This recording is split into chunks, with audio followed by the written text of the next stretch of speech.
In the 2000s, many people, especially around internet circles, were making statements such as, stolen bases are overrated. And right then and there, I was like, uh-oh, Houston, we have a problem. See, the issue was the fact that their favorite player wasn't stealing a bunch of bases.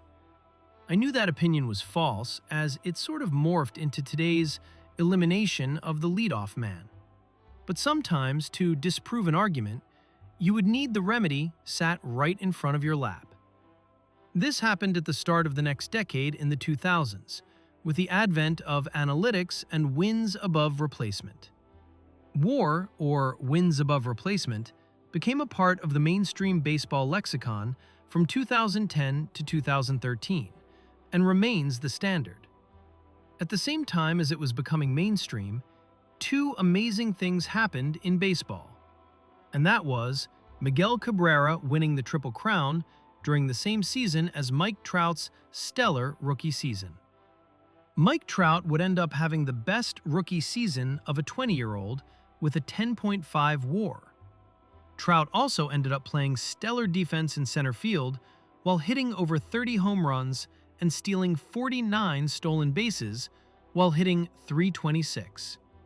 So now, people were torn between who would be the MVP, as Miguel Cabrera had done something that had not been done in 45 years, while leading his team to a World Series appearance, while Trout was having the best rookie season in baseball's history, as pundits were including this new category that would be the standard barrier. Now people had their favorite player that could steal a bunch of stolen bases. Now people could see what was always there. And that is a player with power and speed helping his team win a game more than any other player.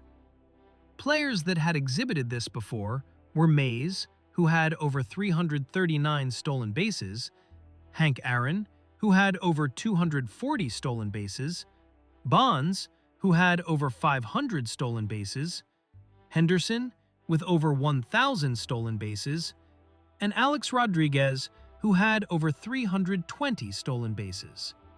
Even Honus Wagner had over 700 stolen bases. But with this combination, it creates a higher career WAR.